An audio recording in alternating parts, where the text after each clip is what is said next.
सत श्री अकाल, स्वागत है। गौरव शुक्ला मैं हां तुहाडे नाल। इस बुलेटिन का आगाज करन जा रहे हैं। सब तो पहला गल होगी MSP की घट्टो घट समर्थन मुल की, जो कि केंद्र की सरकार के वलों दावा किया गया कि असीं वधा के किसानों को वड्डी राहत दी है, पर पंजाब सरकार की पंजाब कांग्रेस के नुमाइंदे केंद्र की सरकार को MSP के मुद्दे के उत्ते घेरते नजर आ रहे हैं। सुनील जाखड़ ने प्रेस कॉन्फ्रेंस की ते सीधा सीधा निशाना साधिया केंद्र की मोदी सरकार के उत्ते ते इल्जाम लगाए कि जो MSP वधाया गया है यह तो किसानों के नाल भद्दा मजाक किया गया है। MSP जिन्ना वधाया गया वो ऊंट के मुंह दे विच जीरे के बराबर है। MSP दे विच वाधा ऊंट के मुंह दे विच जीरे के बराबर, यह भी जाखड़ के वलों कहा गया। उन्होंने कहा कि मोदी सरकार किसानों को ढुकवां MSP देने दे विच नाकाम हुई है। किसान भीख नहीं मंग रहे, मेहनत की कीमत मंग रहे हैं, यह भी सुनील जाखड़ कहते हुए नजर आए। तो किसानों के मुद्दे उत्ते लाजमी तौर पर सियासत इस समय पंजाब दे विच हुंदी नजर आ रही है। हरसिमरत कौर बादल ट्वीट करके केंद्र की सरकार का धन्यवाद करते हैं। मुख्यमंत्री कैप्टन अमरिंदर सिंह ने इसनूं शर्मनाक दस दिता। दरअसल एक दिन पहला केंद्र की सरकार के वलों कई फसलों के उत्ते MSP दे विच इजाफा किया गया ते करीब 53 रुपये झोने की फसल का भी जिहड़ा भाव वधाया गया, MSP दे विच इजाफा किया गया ते उसनूं मुख्यमंत्री ने तां शर्मनाक करार दिता ते दूजे पासे सुनील जाखड़ उसनूं भद्दा मजाक किसानों दे नाल दस रहे हैं।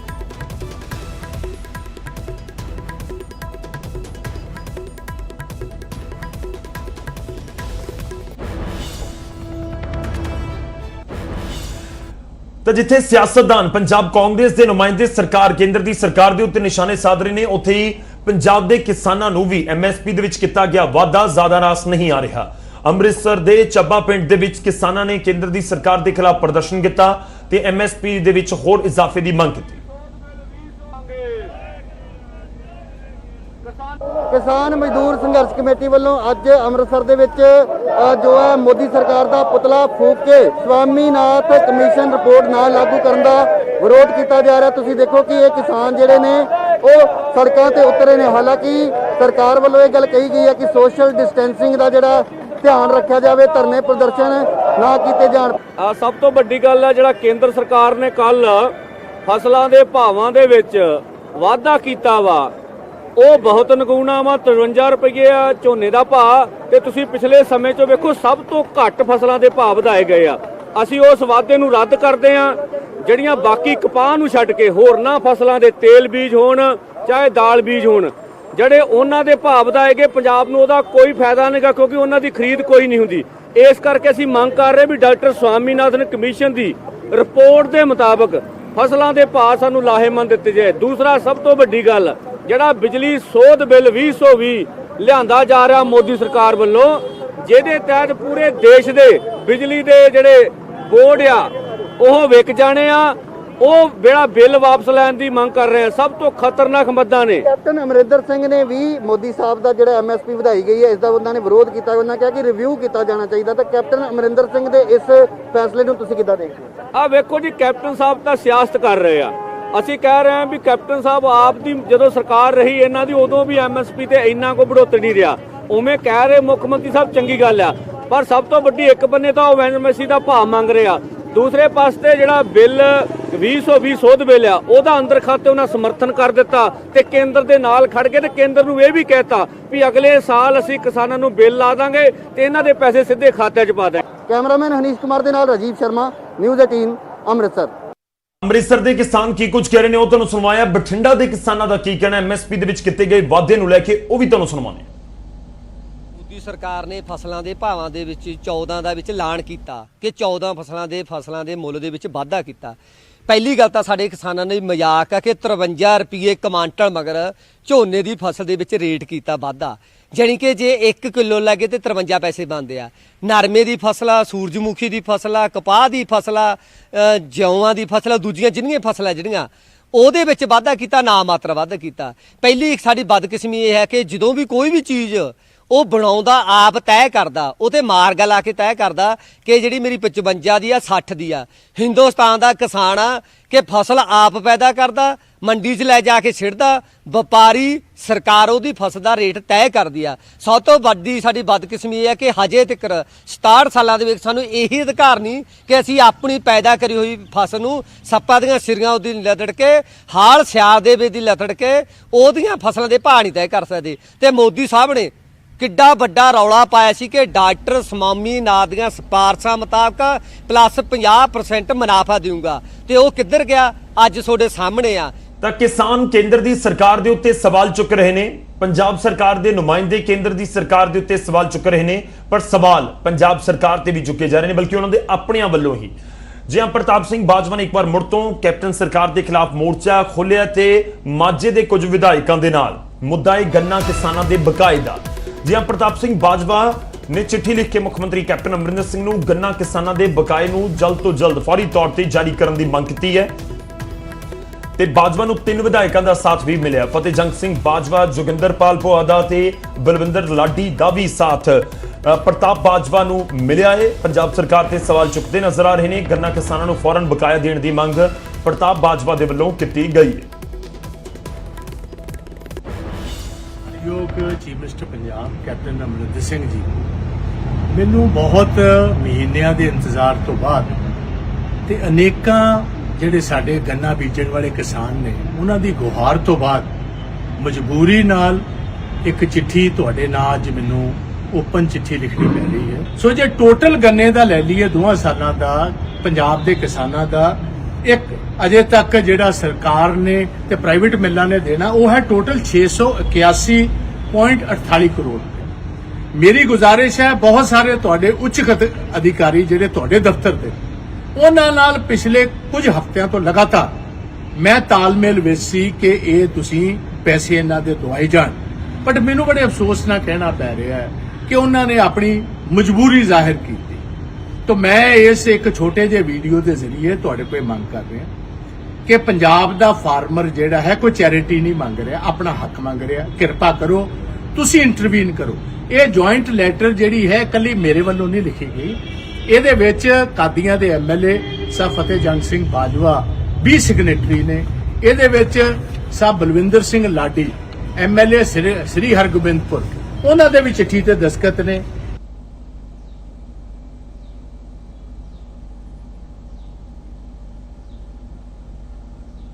ਤਾਂ ਪ੍ਰਤਾਪ ਬਾਜਵਾ ਆਪਣੀ ਸਰਕਾਰ ਦੇ ਖਿਲਾਫ ਹਮਲਾ ਬੋਲਦੇ ਨਜ਼ਰ ਆ ਰਹੇ ਨੇ ਤੇ ਕਹਿ ਰਹੇ ਨੇ ਕਿ ਗੰਨਾ ਕਿਸਾਨਾਂ ਦਾ ਜੋ ਬਕਾਇਆ ਉਸ ਨੂੰ ਫੌਰੀ ਤੌਰ ਤੇ ਜਾਰੀ ਕੀਤਾ ਜਾਵੇ।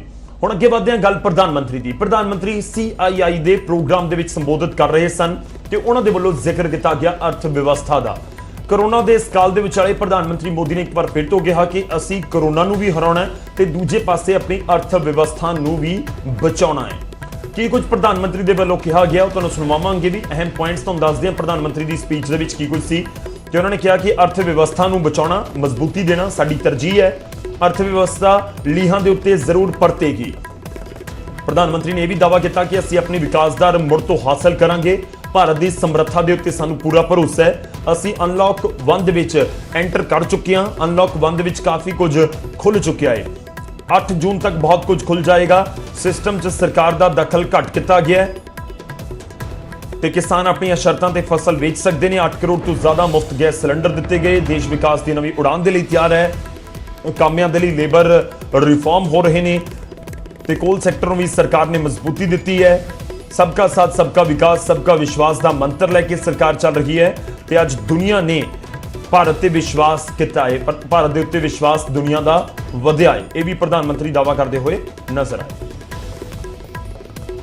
जी अपनी कृषि के संबंध में रखेंगे, जिसके द्वारा होता है। हमारे देश में अभी तक 6 करोड़ MSME है, यानी गेटिंग ग्रोथ बैक की शुरुआत तो दुनिया में कोरोना वायरस पैर फैला रहा था तो भारत ने सही समय पर सही तरीके से सही कदम उठाए। दुनिया के तमाम देशों से तुलना करें तो आज हमें पता चलता है कि भारत में लॉकडाउन का कितना व्यापक प्रभाव रहा है, obvious है। साथियों, कोरोना के खिलाफ इकोनॉमी को फिर से मजबूत करना ये हमारी हाईएस्ट प्रायोरिटीज में से एक प्रमुख प्रायोरिटी है। अब किसानों को भी उनके अधिकार हासिल होंगे। किसान अब जिसे चाहे, जहां चाहे और जब चाहे अपनी फसल अपनी शर्तों पर, किसान की शर्तों पर वो फसल बेच सकते हैं। ਹੁਣ ਅੱਗੇ ਵਧਦੇ ਹਾਂ ਤੇ ਪੰਜਾਬ ਦਾ ਇੱਕ ਵਾਰ ਫਿਰ ਤੋਂ ਰੁਕ ਕਰਾਂਗੇ। ਗੱਲ ਹੋਵੇਗੀ ਤਰਨਤਾਰਨ ਦੀ। ਤਰਨਤਾਰਨ ਤੋਂ ਰਿਸ਼ਤਿਆਂ ਦੇ ਨਿਗਾਰ ਦੀ ਇੰਤਹਾ ਕੀ ਹੋ ਸਕਦੀ ਹੈ, ਇਹ ਖਬਰ ਸਾਹਮਣੇ ਆਈ। ਮੁੱਦਾ ਇੱਕ ਪੇੜ ਨੂੰ ਲੈ ਕੇ ਸੀ, ਦਰਖਤ ਨੂੰ ਲੈ ਕੇ ਸੀ ਤੇ ਦੋ ਭਰਾਵਾਂ ਦਾ ਕਤਲ ਕਰ ਦਿੱਤਾ ਗਿਆ ਭਰਾ ਦੇ ਵੱਲੋਂ। ਜੀ ਹਾਂ, ਤਰਨਤਾਰਨ ਤੋਂ ਰਿਸ਼ਤਿਆਂ ਦੇ ਕਤਲ ਦੀ ਖਬਰ ਸਾਹਮਣੇ ਆਈ ਹੈ। ਭਰਾ ਨੇ ਦੋ ਭਰਾਵਾਂ ਦਾ ਕਤਲ ਕਰ ਦਿੱਤਾ। ਦਰਖਤ ਵੱਢਣ ਨੂੰ ਲੈ ਕੇ ਤਕਰਾਰ ਹੁੰਦੀ ਹੈ ਸਾਰਿਆਂ ਦੇ ਵਿਚਾਲੇ ਤੇ ਤਕਰਾਰ ਦੌਰਾਨ ਇੱਕ ਭਰਾ ਨੇ ਗੋਲੀਆਂ ਚਲਾ ਦਿੱਤੀਆਂ। ਪਿੰਡ ਕੋਟ ਧਰਮਚੰਦ ਦੀ ਇਹ ਘਟਨਾ ਦੱਸੀ ਜਾ ਰਹੀ ਹੈ। ਮੰਦਭਾਗਾ ਪੂਰਾ ਮਾਮਲਾ। ਦਰਖਤ ਵੱਢਣ ਨੂੰ ਲੈ ਕੇ ਇੰਨਾ ਜ਼ਿਆਦਾ ਤਕਰਾਰ ਹੋ ਗਈ ਕਿ ਗੋਲੀਆਂ ਚੱਲ ਪਈਆਂ ਤੇ ਇਸ ਵਿਚਾਲੇ ਦੋ ਭਰਾਵਾਂ ਦਾ ਕਤਲ ਕਰ ਦਿੱਤਾ ਗਿਆ ਤੇ ਇਲਜ਼ਾਮ ਵੀ ਇੱਕ ਭਰਾ ਦੇ ਉੱਤੇ ਹੀ ਲੱਗ ਰਹੇ ਨੇ।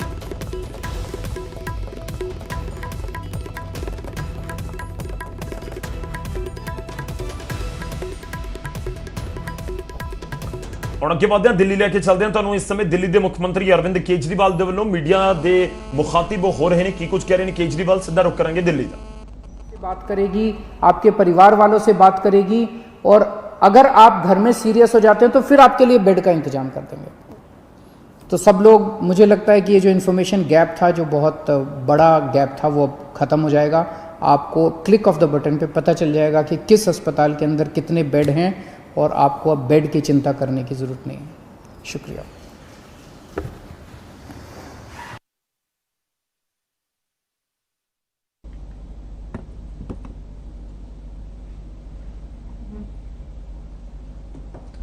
ਅਰਵਿੰਦ ਕੇਜਰੀਵਾਲ ਮੀਡੀਆ ਦੇ ਮੁਖਾਤਿਬ ਹੋ ਰਹੇ ਸਨ ਤੇ ਦਿੱਲੀ ਦੇ ਵਿੱਚ ਕਿਉਂਕਿ ਮਾਮਲੇ ਲਗਾਤਾਰ ਵੱਧ ਰਹੇ ਨੇ ਤੇ ਇਸ ਵਿਚਾਲੇ ਦਿੱਲੀ ਦੇ ਮੁੱਖ ਮੰਤਰੀ ਲਗਾਤਾਰ ਦਿੱਲੀ ਵਾਸੀਆਂ ਦੇ ਨਾਲ ਗੱਲਬਾਤ ਕਰਨ ਦੀ ਕੋਸ਼ਿਸ਼ ਕਰਦੇ ਨੇ।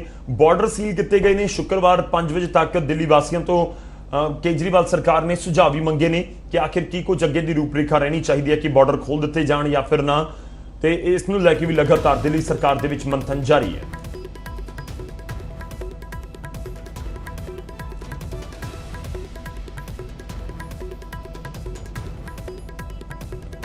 ਹੁਣ ਅੱਗੇ ਵਧਦੇ ਹਾਂ ਤੇ ਹੁਣ ਤੁਹਾਨੂੰ ਪੰਜਾਬ ਦਾ ਕਰੋਨਾ ਅਪਡੇਟ ਇਸ ਸਮੇਂ ਦਿੰਦੇ ਹਾਂ ਕਿ ਪੰਜਾਬ ਦੇ ਵਿੱਚ ਕਿੰਨੇ ਮਾਮਲੇ ਇਸ ਸਮੇਂ ਆਏ ਨੇ ਤੇ ਤੁਹਾਨੂੰ ਦੱਸ ਦਈਏ ਕਿ ਅੱਜ ਦੇ ਦਿਨ ਦਾ ਜੇਕਰ ਹੁਣ ਦੁਪਹਿਰ ਤੱਕ ਦਾ ਅਸੀਂ ਜ਼ਿਕਰ ਕਰੀਏ ਤਾਂ 20 ਨਵੇਂ ਮਾਮਲੇ ਪੂਰੇ ਪੰਜਾਬ ਦੇ ਵਿੱਚੋਂ ਵੱਖ-ਵੱਖ ਥਾਵਾਂ ਤੋਂ ਆ ਚੁੱਕੇ ਨੇ। ਜਲੰਧਰ ਤੋਂ ਸਭ ਤੋਂ ਜ਼ਿਆਦਾ 10 ਨਵੇਂ ਕੇਸ ਰਿਪੋਰਟ ਕੀਤੇ ਗਏ ਨੇ। ਪਠਾਨਕੋਟ ਤੋਂ 7 ਨਵੇਂ ਮਾਮਲੇ ਸਾਹਮਣੇ ਆਏ ਨੇ। ਭਵਾਨੀਗੜ੍ਹ ਤੋਂ 3 ਮਰੀਜ਼ ਕਰੋਨਾ ਪੋਜ਼ਿਟਿਵ ਨਿਕਲੇ ਨੇ। ਉਧਰ ਪਠਾਨਕੋਟ ਦੇ ਵਿੱਚ ਕਰੋਨਾ ਦੀ ਵਜ੍ਹਾ ਦੇ ਨਾਲ ਇੱਕ ਸ਼ਖਸ ਦੀ ਮੌਤ ਦੀ ਖਬਰ ਵੀ ਸਾਹਮਣੇ ਆਈ ਹੈ। ਤੇ ਪੂਰੇ ਪੰਜਾਬ ਦਾ ਅਸੀਂ ਜ਼ਿਕਰ ਕਰੀਏ 2330 ਹੁਣ ਤੱਕ ਟੋਟਲ ਕੇਸਿਸ ਪੰਜਾਬ ਦੇ ਵਿੱਚ ਹੋ ਚੁੱਕੇ ਨੇ। ਤਾਂ ਗਿਣਤੀ ਲਗਾਤਾਰ ਪੰਜਾਬ ਦੇ ਵਿੱਚ ਵਧਦੀ ਹੋਈ ਕਰੋਨਾ ਮਾਮਲਿਆਂ ਦੀ। ਇਸ ਸਮੇਂ ਪੂਰੇ ਪੰਜਾਬ ਦਾ ਅਸੀਂ ਅਪਡੇਟ ਤੁਹਾਨੂੰ ਦਈਏ ਤਾਂ 2330 ਕੇਸਿਸ ਹੁਣ ਤੱਕ ਹੋ ਚੁੱਕੇ ਨੇ ਤੇ 10 ਕੇਸ ਅੱਜ ਦਾ ਜ਼ਿਕਰ ਕਰ ਰਹੇ ਹਾਂ ਕਿ ਅੱਜ 10 ਕੇਸ ਜਲੰਧਰ ਤੋਂ ਸਾਹਮਣੇ ਆ ਗਏ, 7 ਪਠਾਨਕੋਟ ਤੋਂ ਤੇ 3 ਭਵਾਨੀਗੜ੍ਹ ਤੋਂ। ਸਾਡੇ ਕੋਲ ਪ੍ਰਾਈਵੇਟ ਲੈਬ ਤੋਂ ਰਿਪੋਰਟ ਦੇ ਮੁਤਾਬਕ 10 ਪੋਜ਼ਿਟਿਵ ਕੇਸ ਜਿਹੜੇ ਆ ਉਹਨਾਂ ਦੀ ਰਿਪੋਰਟ ਮਿਲੀ ਹੈ, ਜਿਹੜੇ ਕਿ ਪਿਛਲੇ ਦਿਨੀ ਪੋਜ਼ਿਟਿਵ ਨਿਕਲੇ ਕੇਸ ਦੇ ਕੰਟੈਕਟ ਵਿੱਚ ਸਨ। ਇਸ ਤਰ੍ਹਾਂ ਸਾਡੇ ਕੋਲ ਜਲੰਧਰ ਨਾਲ ਸੰਬੰਧਿਤ ਜਿਹੜੇ ਮਰੀਜ਼ ਆ ਉਹਨਾਂ ਦੀ ਗਿਣਤੀ 263 ਹੋ ਗਈ ਹੈ। ਅੱਜ ਮਿਲੇ ਮਰੀਜ਼ਾਂ ਵਿੱਚੋਂ ਵੀ 2 ਹਿਮਾਚਲ ਪ੍ਰਦੇਸ਼ ਨਾਲ ਸੰਬੰਧ ਰੱਖਦੇ, ਇਸ ਕਰਕੇ ਉਹ ਸਾਡੇ ਅਕਾਊਂਟ ਵਿੱਚ ਨਹੀਂ ਆ ਰਹੇ। ਹੁਣ ਅੱਗੇ ਵਧਦੇ ਹਾਂ ਤੇ ਖਬਰ ਅੰਮ੍ਰਿਤਸਰ ਤੋਂ ਲਵਾਂਗੇ। ਅੰਮ੍ਰਿਤਸਰ ਦਾ ਸਿਵਲ ਹਸਪਤਾਲ ਸਵਾਲਾਂ ਦੇ ਘੇਰੇ ਦੇ ਵਿੱਚ ਹੈ। ਦਰਅਸਲ ਇੱਕ ਡਾਕਟਰ ਪਠਾਨਕੋਟ ਦਾ ਕਰੋਨਾ ਪੋਜ਼ਿਟਿਵ, ਉਸ ਨੂੰ ਅੰਮ੍ਰਿਤਸਰ ਦੇ ਗੁਰੂ ਨਾਨਕ ਦੇਵ ਹਸਪਤਾਲ ਦੇ ਵਿੱਚ ਭਰਤੀ ਕਰਵਾਇਆ ਗਿਆ, ਪਰ ਉੱਥੋਂ ਉਹ ਸ਼ਿਫਟ ਹੋਣਾ ਚਾਹੁੰਦਾ। ਉਸਦੇ ਪਰਿਵਾਰ ਦੇ ਵੱਲੋਂ ਇਹ ਚਿੱਠੀ ਲਿਖ ਕੇ ਮੰਗ ਕੀਤੀ ਗਈ ਹੈ। ਪਰਿਵਾਰ ਨਿੱਜੀ ਹਸਪਤਾਲ ਦੇ ਵਿੱਚ ਸ਼ਿਫਟ ਹੋਣਾ ਚਾਹੁੰਦਾ ਹੈ। ਪਠਾਨਕੋਟ ਦਾ ਡਾਕਟਰ ਹੈ ਜੋ ਕਿ ਅੰਮ੍ਰਿਤਸਰ ਦੇ ਹਸਪਤਾਲ ਦੇ ਵਿੱਚ ਭਰਤੀ ਹੈ। ਕਰੋਨਾ ਪੋਜ਼ਿਟਿਵ ਹੋਣ ਤੋਂ ਬਾਅਦ ਪਠਾਨਕੋਟ ਦੇ ਡਾਕਟਰ ਨੂੰ ਅੰਮ੍ਰਿਤਸਰ ਦੇ ਹਸਪਤਾਲ ਦੇ ਵਿੱਚ ਭਰਤੀ ਕਰਵਾਇਆ ਗਿਆ ਸੀ। ਹਸਪਤਾਲ ਦੇ ਪ੍ਰਬੰਧਾਂ ਤੋਂ ਡਾਕਟਰ ਦਾ ਪਰਿਵਾਰ ਖੁਸ਼ ਨਹੀਂ ਹੈ ਕਿ ਉਹਨਾਂ ਦੇ ਵੱਲੋਂ ਇੱਕ ਲੈਟਰ ਲਿਖ ਕੇ ਮੰਗ ਕੀਤੀ ਗਈ ਹੈ ਪ੍ਰਸ਼ਾਸਨ ਦੇ ਵੱਲੋਂ ਕਿ ਉਹਨਾਂ ਨੂੰ ਪ੍ਰਾਈਵੇਟ ਹਸਪਤਾਲ ਦੇ ਵਿੱਚ ਸ਼ਿਫਟ ਕੀਤਾ ਜਾਵੇ।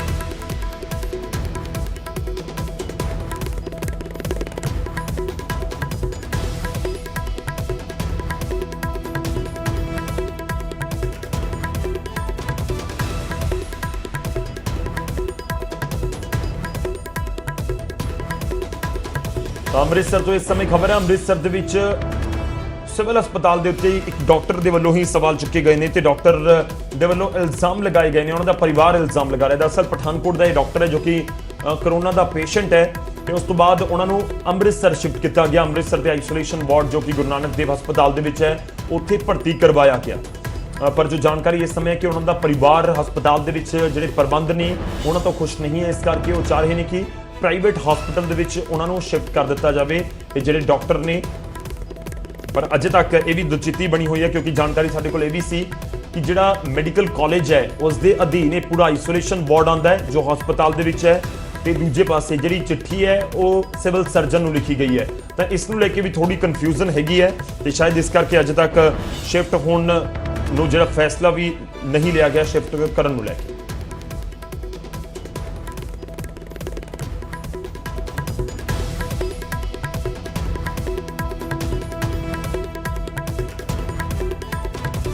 ਅੱਗੇ ਵਧਦੇ ਹਾਂ ਤੇ ਹੁਣ ਖਬਰ ਫਰੀਦਾਬਾਦ ਤੋਂ ਲਵਾਂਗੇ। ਹਰਿਆਣਾ ਦੇ ਫਰੀਦਾਬਾਦ ਦੇ ਵਿੱਚ ਕੀ ਕੁਝ ਘਟਨਾ ਵਾਪਰੀ ਉਹ ਤੁਹਾਨੂੰ ਦੱਸਦੇ ਹਾਂ। ਫਰੀਦਾਬਾਦ ਦੇ ਪਿੰਡ ਛਾਂਈਸਾ ਦੇ ਵਿੱਚ ਇੱਕ ਨੌਜਵਾਨ ਨੇ ਘਰ ਦੀ ਛੱਤ ਦੇ ਉੱਤੇ ਚੜ੍ਹ ਕੇ ਅੰਨ੍ਹੇਵਾਹ ਫਾਇਰਿੰਗ ਕੀਤੀ ਹੈ। ਜਾਣਕਾਰੀ ਮਿਲਣ ਦੇ ਉੱਤੇ ਪੁਲਿਸ ਮੌਕੇ ਦੇ ਉੱਤੇ ਪਹੁੰਚ ਗਈ ਤੇ ਅੱਗੇ ਦੀ ਕਾਰਵਾਈ ਕੀਤੀ ਜਾ ਰਹੀ ਹੈ। ਕਈ ਘੰਟਿਆਂ ਦੀ ਮਸ਼ੱਕਤ ਤੋਂ ਬਾਅਦ ਨੌਜਵਾਨ ਦੇ ਉੱਤੇ ਕਾਬੂ ਪਾਇਆ ਗਿਆ ਹੈ। ਪਰਿਵਾਰ ਮੁਤਾਬਕ ਨੌਜਵਾਨ ਮਾਨਸਿਕ ਤੌਰ ਦੇ ਉੱਤੇ ਪਰੇਸ਼ਾਨ ਹੈ। ਪਰ ਜੇ ਮਾਨਸਿਕ ਤੌਰ ਦੇ ਉੱਤੇ ਪਰੇਸ਼ਾਨ ਹੈ ਤਾਂ ਫਿਰ ਆਖਿਰ ਇਸ ਤਰੀਕੇ ਨਾਲ ਫਾਇਰਿੰਗ ਤਾਂ ਲਾਜ਼ਮੀ ਤੌਰ ਤੇ ਉਹ ਨਹੀਂ ਕਰ ਸਕਦਾ ਜਾਂ ਫਿਰ ਉਸ ਦੇ ਕੋਲ ਹਥਿਆਰ ਕਿਵੇਂ ਪਹੁੰਚ ਗਿਆ। ਤਾਂ ਕਾਰਵਾਈ ਤਾਂ ਲਾਜ਼ਮੀ ਤੌਰ ਤੇ ਬਣਦਾ ਹੈ ਜਿਹੜਾ ਪਰਿਵਾਰ ਹੈ ਉਸ ਦੇ ਉੱਤੇ ਵੀ ਹੋਣੀ ਚਾਹੀਦੀ ਹੈ। ਅਸੀਂ ਤੁਹਾਨੂੰ ਫਰੀਦਾਬਾਦ ਤੋਂ ਵੱਡੀ ਖਬਰ ਦੱਸ ਰਹੇ ਹਾਂ। ਫਰੀਦਾਬਾਦ ਦੇ ਵਿੱਚ ਇਹ ਪੂਰੀ ਘਟਨਾ ਵਾਪਰੀ ਹੈ ਜਿੱਥੇ ਪਿੰਡ ਛਾਂਈਸਾ ਦੇ ਵਿੱਚ ਇੱਕ ਨੌਜਵਾਨ ਨੇ ਘਰ ਦੀ ਛੱਤ ਦੇ ਉੱਤੇ ਚੜ੍ਹ ਕੇ ਅੰਨ੍ਹੇਵਾਹ ਫਾਇਰਿੰਗ ਕੀਤੀ ਹੈ। ਉਸ ਤੋਂ ਬਾਅਦ ਪੁਲਿਸ ਮੌਕੇ ਦੇ ਉੱਤੇ ਪਹੁੰਚ ਗਈ ਤੇ ਕੱਢੀ ਮਸ਼ੱਕਤ ਤੋਂ ਬਾਅਦ ਇਸ ਨੌਜਵਾਨ ਨੂੰ ਕਾਬੂ ਕੀਤਾ। पता नहीं दिमाग की कमी कोई। अच्छा, दिमाग में बीमार था, इलाज भी चला पहले 6 महीने पहले वहाँ से भगी आया ये, फिर अब भी चला रहा इलाज 20 केस चला इसका। दिमाग में प्रॉब्लम क्या सनक आई, क्या दिमाग में उनके बैठी बात, क्या घर करी, क्या बात हुई थी? थोड़ा सा कुछ भी बात नहीं है, बताना अपना भी जी पागल तो मजे घर में जी पूरे एक बात। तो छत पर चढ़कर उन्होंने जो फायर किया, फायरिंग करी है। ये भी नहीं पता हथियार जो थे उनके पास कहाँ से आए थे ये नहीं पता, ये तो वही बताया कहाँ से आए किसने दिए हैं। कोई एक राजकुमार नाम का युवक है और वो छत पे खड़ा होके और फायरिंग कर रहा है। किस टाइम चढ़ा था ये? 8:30 के आसपास इन्फॉर्मेशन मिली थी तो 8:35-40 हम आ गए थे। कितने राउंड फायर करे हैं इसने टोटल? लग रहा है अराउंड 20-25 के आसपास लग रहे हैं। क्या बात, किस बात को लेकर के चढ़ा था? कुछ नहीं, मेंटली डिस्टर्ब बता रहे हैं। कुछ कभी कह रहा है इनके घर का, कोई प्लॉट का, कोई मकान का डिस्ट्रीब्यूशन का मैटर है। देखते हैं आप, अभी तो देखो जस्ट अभी काबू किया, अभी सारा वो तो इंक्वायरी इन्वेस्टिगेशन का पार्ट कर रहे हैं अभी। क्या किसी को धमकी दी है? कोई धमकी कोई बात वगैरह कोई नहीं, धमकी का अभी तो कोई सामने ऐसा तथ्य है। फरीदाबाद तो दीपक कुमार इस खबर से ज्यादा जानकारी के नाल साडे नाल जुड़ रहे हैं फोन लाइन के उत्ते। दीपक, जानना चाहेंगे क्या कुछ पूरा मामला है? अगर मानसिक तौर पर परेशान परिवार इस को बता रहा है इस आरोपी को, तो फिर हथियार इसके पास कैसे पहुंच गया? मामला तो बहुत गंभीर नजर आ रहा है कि मानसिक तौर पर परेशान किसी शख्स के पास हथियार हो। जी बिल्कुल गौरव, लग भी यही रहा है कि इस मामले को जैसा बताया जा रहा है वैसा ये मामला है नहीं। दरअसल सुबह 8 बजे के आसपास ये जो युवक है ये अपने घर की छत पर चढ़ा, दोनों हाथों में रिवॉल्वर थी और रिवॉल्वर के बाद इसने अचानक छत से फायरिंग करनी शुरू कर दी। विजुअल में साफ तौर पर दिख रहा है कि सड़क पर इधर उधर ही घूम रहा था और घूमते घूमते फायरिंग करते जा रहा था। लगभग 25 से 30 राउंड फायरिंग इसने की है। गांव के लोगों ने पुलिस को सूचना दी, पुलिस अधिकारी मौके पर पहुंचे, कई घंटे की मशक्कत हुई और बाद में इसको नीचे उतार लिया गया। परिवार वाले ये कह रहे हैं कि मानसिक रूप से विक्षिप्त था, इसका इलाज चल रहा था, लेकिन सवाल इस बात का है जैसा कि आप कह रहे थे कि मानसिक रूप से अगर ये विक्षिप्त था तो इसके पास ये रिवॉल्वर कहाँ से आई, इसके पास ये कारतूस कहाँ से आए? 25 से 30 राउंड, इसका मतलब कि बड़ी संख्या में इसके पास कारतूस थे, ये रिवॉल्वर थी। तो अब पुलिस ने हिरासत में इसको लिया है। ये पुलिस पूछताछ करने की कोशिश कर रही है कि जैसा मामला ये बताया जा रहा है वैसा ही है या इस मामले के पीछे कुछ है। और सबसे बड़ा ध्यान जो पुलिस का है वो इस बात पर है कि आखिर इसके पास ये रिवॉल्वर आई कहाँ से, क्योंकि ये गोली शुक्र इस बात का है कि किसी को नहीं लग पाई, लेकिन जितने फायर इसने की हैं अगर ये गोली किसी को लग जाती तो उसकी जान जा सकती थी और लगभग बड़ा हादसा छायसा गांव में हो सकता था। तो फिलहाल पुलिस ने इसको अपनी हिरासत में ले लिया है, इससे पूछताछ कर रही है और कोशिश इस बात की कि ये पता चल सके कि इस मामले की सच्चाई है क्या। जी गौरव।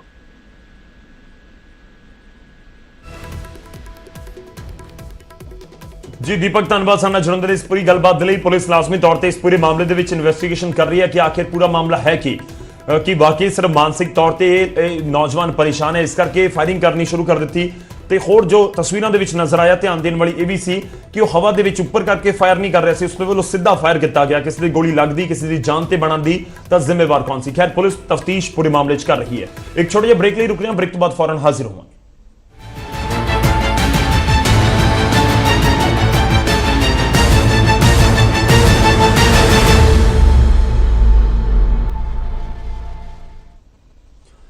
ਬ੍ਰੇਕ ਤੋਂ ਬਾਅਦ ਇੱਕ ਵਾਰ ਫਿਰ ਤੋਂ ਤੁਹਾਡਾ ਸਵਾਗਤ ਹੈ। ਹੁਣ ਗੱਲ ਚੰਡੀਗੜ੍ਹ ਦੀ ਕਰਾਂਗੇ। ਚੰਡੀਗੜ੍ਹ ਦੇ ਵਿੱਚ ਅਨਲੌਕ ਪਾਰਟ 1 ਦੇ ਜ਼ਰੀਏ ਸੈਲੂਨਸ ਤੇ ਬਿਊਟੀ ਪਾਰਲਰ ਜਿਹੜੇ ਹੈਗੇ ਨੇ ਉਹਨਾਂ ਨੂੰ ਖੋਲਣ ਦੀ ਇਜਾਜ਼ਤ ਦੇ ਦਿੱਤੀ ਗਈ ਹੈ ਤੇ ਜਿਹੜੇ ਸੈਲੂਨਸ ਦੇ ਮਾਲਕ ਨੇ ਉਹਨਾਂ ਦੇ ਵੱਲੋਂ ਵੀ ਪੁਖਤਾ ਇੰਤਜ਼ਾਮ ਕੀਤੇ ਗਏ ਨੇ ਤਾਂ ਕਿ ਬਿਮਾਰੀ ਫੈਲਣ ਦਾ ਕੋਈ ਡਰ ਜਿਹੜੇ ਉਹਨਾਂ ਦੇ ਗ੍ਰਾਹਕ ਨੇ ਉਹਨਾਂ ਦੇ ਵਿੱਚ ਨਾ ਹੋਵੇ। ਕਿਹੋ ਜਿਹੇ ਇੰਤਜ਼ਾਮ ਕੀਤੇ ਗਏ ਨੇ ਚੰਡੀਗੜ੍ਹ ਦੇ ਵਿੱਚ ਉਹ ਤੁਹਾਨੂੰ ਦਿਖਾਣੇ। फाइनली भारत अनलॉक की तरफ बढ़ रहा है और चंडीगढ़ की बात करें तो सैलून खुल चुके हैं।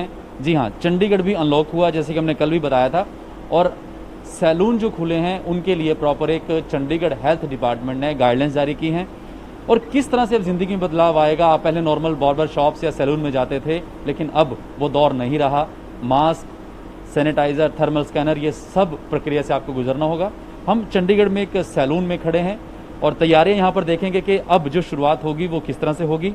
सबसे पहले जानेंगे इनसे कि जब कस्टमर इस सैलून में आएगा उसको किस तरह से अंदर ले जाया जाएगा, क्या क्या इनकी टीम पीपी किट में मौजूद है और उनको किस प्रक्रिया से गुजरना पड़ेगा। तो सबसे पहले इनसे जानेंगे आपका क्या नाम है?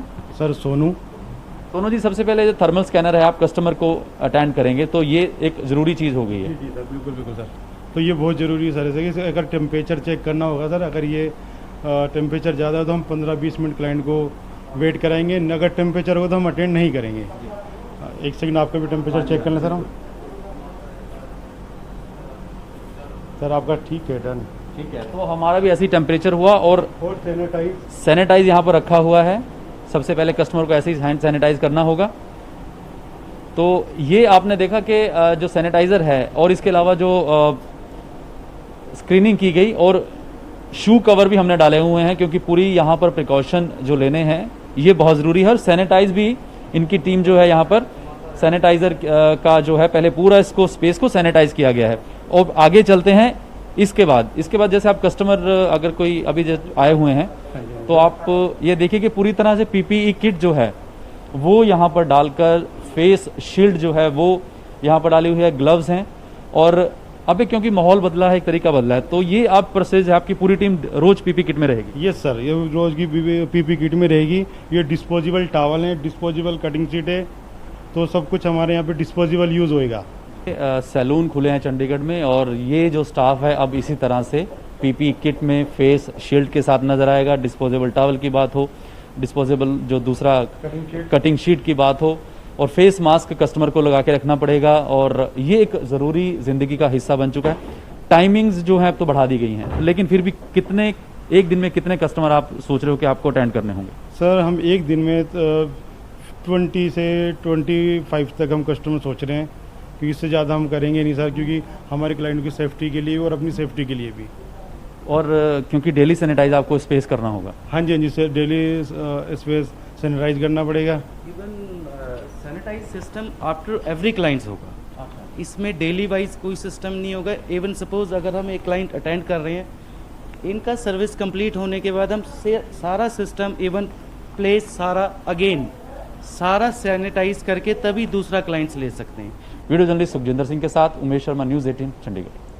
ਤਾਂ ਪੂਰੇ ਇੰਤਜ਼ਾਮ ਕੀਤੇ ਗਏ ਨੇ ਤਾਂ ਕਿ ਜਿਹੜੇ ਉੱਥੇ ਉਹਨਾਂ ਦੇ ਕਲਾਇੰਟਸ ਆ ਰਹੇ ਨੇ ਯਾਨੀ ਕਿ ਜਿਹੜੇ ਕਟਿੰਗ ਕਰਵਾਉਣ ਜਾਂ ਫਿਰ ਸਲੂਨ ਦੇ ਵਿੱਚ ਲੋਕ ਪਹੁੰਚ ਰਹੇ ਨੇ ਉਹਨਾਂ ਨੂੰ ਵੀ ਕੋਈ ਦਿੱਕਤ ਨਾ ਹੋਵੇ। ਹੁਣ ਅੱਗੇ ਵਧਦੇ ਹਾਂ ਤੇ ਗੱਲ ਹੋਵੇਗੀ ਬਹਾਦਰਗੜ੍ਹ ਦਿੱਲੀ ਬਾਰਡਰ ਦੀ ਜਿੱਥੇ ਜਾਮ ਲੱਗ ਗਿਆ। ਦਰਅਸਲ ਟਿਕਰੀ ਬਾਰਡਰ ਦੇ ਉੱਤੇ ਸੜਕ ਨਿਰਮਾਣ ਦਾ ਕੰਮ ਚੱਲ ਰਿਹਾ ਤੇ ਇਸ ਵਜ੍ਹਾ ਨਾਲ ਇੱਕ ਲੰਬਾ ਜਾਮ ਉੱਥੇ ਲੱਗ ਚੁੱਕਾ ਹੈ। ਕਰੋਨਾ ਕਰਕੇ ਵੀ ਵਾਹਨਾਂ ਦੀ ਚੈਕਿੰਗ ਕੀਤੀ ਜਾਂਦੀ ਹੈ, ਇਸ ਕਰਕੇ ਵੀ ਪੂਰੀ ਰਫ਼ਤਾਰ ਜਿਹੜੀ ਬਹੁਤ ਸਲੋ ਹੋ ਚੁੱਕੀ ਹੈ। ਚੈਕਿੰਗ ਕਰਕੇ ਵੀ ਇੱਕ ਜਾਮ ਵੱਡਾ ਲੱਗਿਆ ਹੋਇਆ ਹੈ। ਕੀ ਕੁਝ ਉੱਥੇ ਬਾਰਡਰ ਤੇ ਹਾਲਾਤ ਨੇ ਉਹ ਵੀ ਤੁਹਾਨੂੰ ਦਿਖਾਉਂਦੇ ਹਾਂ। लॉकडाउन खुल चुका है। अनलॉक फेज़ 1 का आज दूसरा दिन है। तमाम बाजार, दुकानें सब खुल चुकी हैं। राजधानी दिल्ली से सटी हरियाणा की सभी सीमाओं को भी खोलने के आदेश जारी किए गए थे।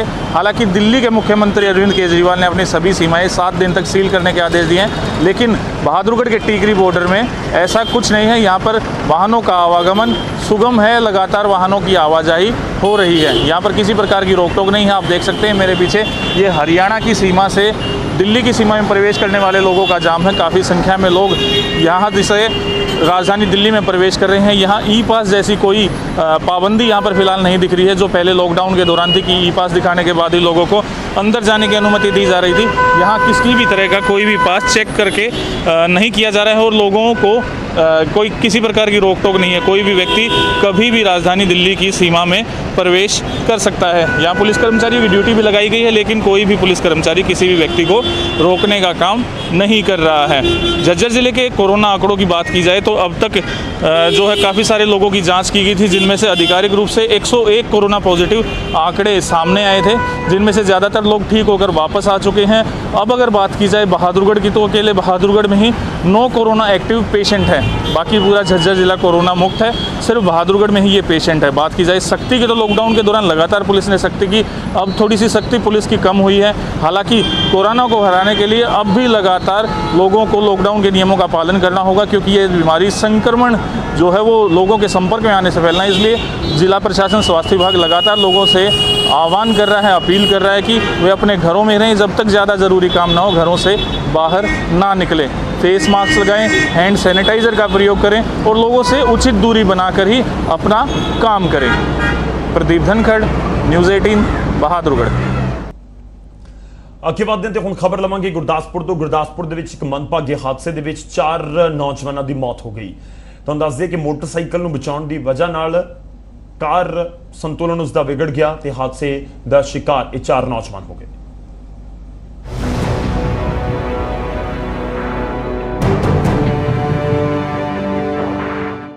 ਦਿਲ ਦਹਿਲਾਉਣ ਵਾਲੀਆਂ ਇਹ ਤਸਵੀਰਾਂ ਗੁਰਦਾਸਪੁਰ ਦੇ ਬਟਾਲਾ ਡੇਰਾ ਬਾਬਾ ਨਾਨਕ ਰੋਡ ਤੇ ਉਸ ਦਰਦਨਾਕ ਹਾਦਸੇ ਦੀਆਂ ਨੇ, ਜਿਸ 'ਚ 4 ਨੌਜਵਾਨਾਂ ਦੀ ਮੌਤ ਹੋ ਗਈ।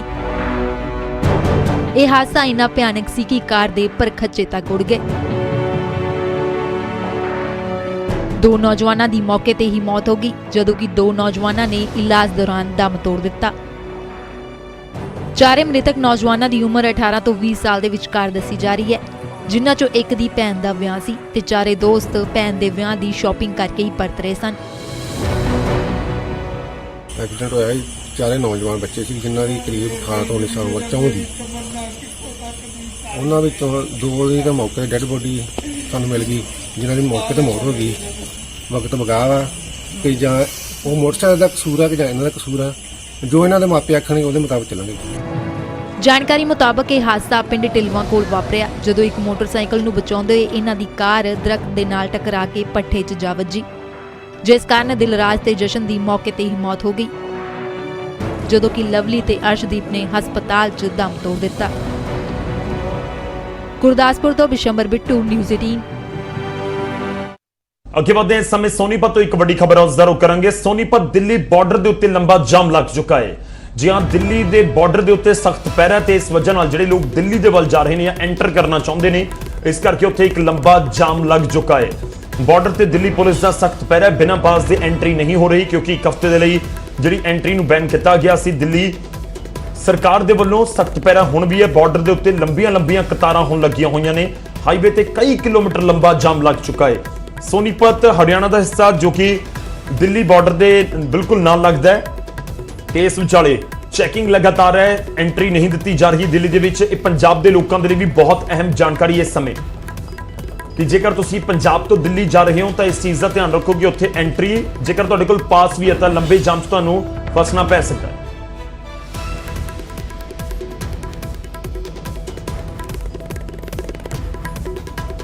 ਫਿਲਹਾਲ ਇਸ ਬੁਲੇਟਿਨ ਦੇ ਵਿੱਚ ਨਹੀਂ, ਇਜਾਜ਼ਤ ਦਿਓ, ਧੰਨਵਾਦ।